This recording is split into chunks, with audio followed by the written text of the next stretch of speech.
Hi everyone.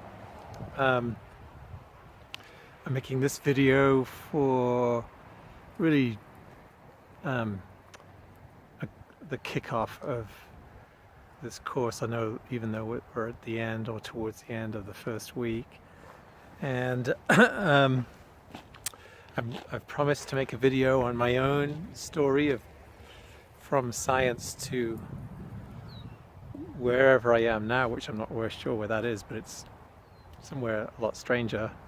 So I will make that video at least probably in the next day or two.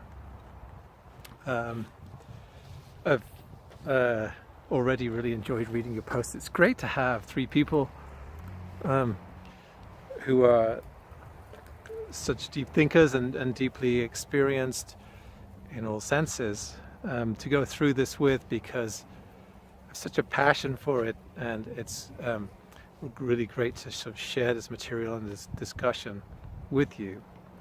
So I'm excited about it as it continues, but it's already been great. I wanted to just make a suggestion, which is my experience. Well, first of all, this course has only been taught once before, and last year, and it was a 14-week version back then. I didn't want to shorten it, but I had to. So I don't have a lot of experience going through this course, but with this topic, because I give lectures around here and stuff on it, my experience is that people have already, generally or very often, already have a formed idea. They've formed an idea, a kind of belief, really, I suppose, about science and religion and how they can or cannot fit together.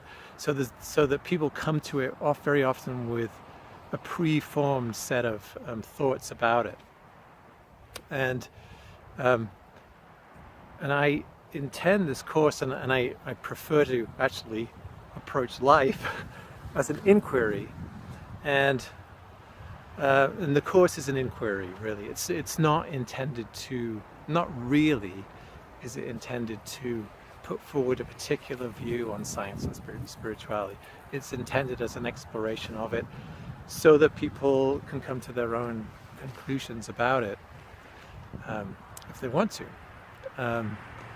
I do have a particular view which will come out as we go, and I don't know whether to share, with you guys. I'm tempted to share it right up front, and then we'll go from there,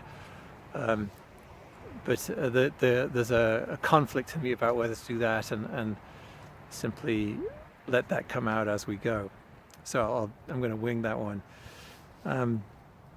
But my suggestion is to not, if you do have a strong idea about how it all works with science and religion and spirituality, to, if you can, sort of put that aside, and just if to the extent that it's possible, can we try to start from a blank slate. And yes, we all have experience, science and spirit, and we probably have feelings about both, and those need to be surfaced. Those can't be put aside, but the sort of concretized thoughts about science and religion, I would suggest, conclusions we've come to, I would suggest putting those aside if possible, to the extent possible, and then just going through this and just letting a perspective come over time as we go through this course. And it may take you right back to where you started, the perspective you started. That's quite possible. Or it may take you somewhere else. And so I would just suggest staying open. I, having been a scientist, but now being very concerned with spirituality, I've thought and read a lot about science and spirituality and religion, for years now, and I'm a geek really about it. So it's where I've come to with it has been a long journey, and there have definitely been surprises for me. When I left science, I thought I had left science behind me, and it wasn't true. I hadn't left science behind me. It wouldn't leave me alone, so I had to deal with it, and that was good. And I came to a whole new, different view of science than I had before.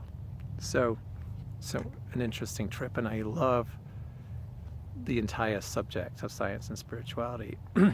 But I want to say right up front, just I guess a hint on my view of the whole thing is, when we consider science and religion in the same breath, science versus religion, science and religion cannot get on together or cannot get on together, that we're really on a misleading territory. We're really kind of asking the wrong question. And so it's like the whole notion of can science and religion get on together is a bad notion. It's a bad place to start. It's like getting off on the wrong foot. And we'll see if that becomes clear. And everybody makes what I feel like is this mistake, including Ken Wilber. There are some Ken Wilber readings. I just wanted to say, it's come out. When I was in Boulder, that's where he is, and I saw him speak a lot. I took entire courses on Ken Wilber, read his books and everything. I think he's a very important thinker. Yet there's some places where he really completely misses the boat, and it's totally unconscious with him. And when we did an entire course on his huge thick volume called Sex Ecology and Spirituality at Naropa, and after the first week, half the women walked out of the course. It upset particularly the women, and so there was something that I particularly noticed, which is like there's something here where and we encountered this, actually, those of us who just went through the religions course, is there's a way in which we try to understand things which is male, and all the religions pretty much have it, except with the exception of maybe Taoism, and so they have to make an effort to take into account the feminine in spirituality, which is obviously at least equally as important, if not more, than the masculine. But we've lived the masculine for the last 2,000 or more years. Well, it's the same here. There's no concept of how to approach understanding something except via this masculine way of trying to understand it. And Ken Wilber has that. He tries to analyze the hell out of it. And somewhere along the line, that doesn't work. It's brilliant. Some beautiful ideas come in to there, the pre-trans fallacy and all these things that he comes up with. But somewhere along the line, he's missing an entire boat. There's a whole sort of slew of existence that's not really included in his theory of everything and how he tries to put it all together. That's my view. I'm not the only one who has that view, but it's what I came to. Nevertheless, much of his work is really valuable, and one can learn a lot by studying it, if only in reaction to it. You read it, you don't have to accept it, but it pushes you into your own understanding. So it's included in the course. Rupert Sheldrake is just beautiful. He's a beautiful guy, and he's not, perhaps the deepest spiritual thinker, but he's an extremely courageous scientist, and so I love including him in it. And so we're starting out. We're towards the end of the first week, and looking at this idea of worldview. I just want to say, many of us might be somewhat aware that we have a worldview, but like the tip of the iceberg, much of our worldview will not be visible to us, because it is through our worldview that we look at everything, including ourselves. So one has to sort of kind of look through the corner of your eye or something at your own worldview to get a clue of it. And for me, often I look at how, not what I say, but what I do, and to try and get at my worldview. I have to get at it. Obviously, I know consciously what I believe and think and everything, but that unconscious part of it, I have to try and get at it indirectly, because it's unconscious, and we all have it. It's the pair of glasses, and we look through, and you can't see the glasses because you're looking through them. So try to see if you can tease out some of these more unconscious aspects of your worldview, and that will make it a lot more interesting and relevant, I think. And it's extremely important because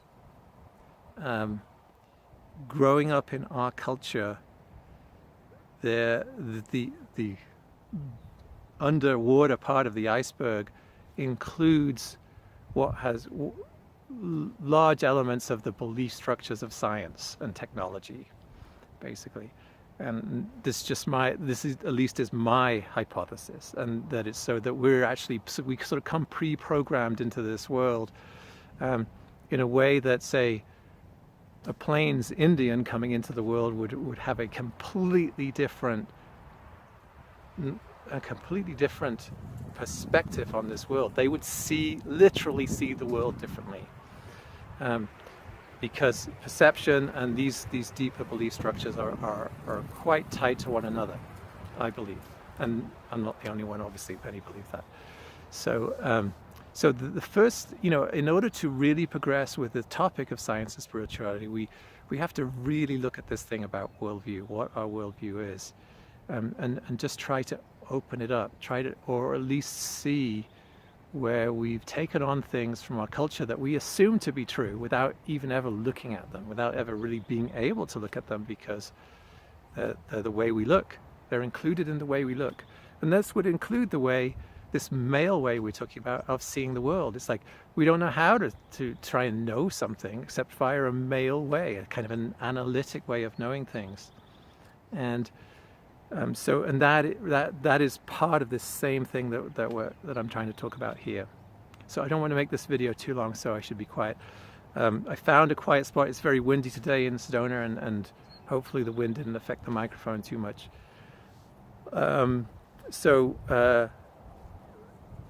Great to be going through this with you, and I'll make another video about my own story and try to make that interesting for you.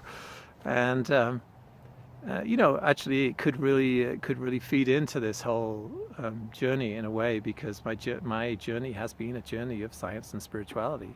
Perhaps all of ours has. So I'll be making that soon, and look forward to your posts and discussions. Okay, bye.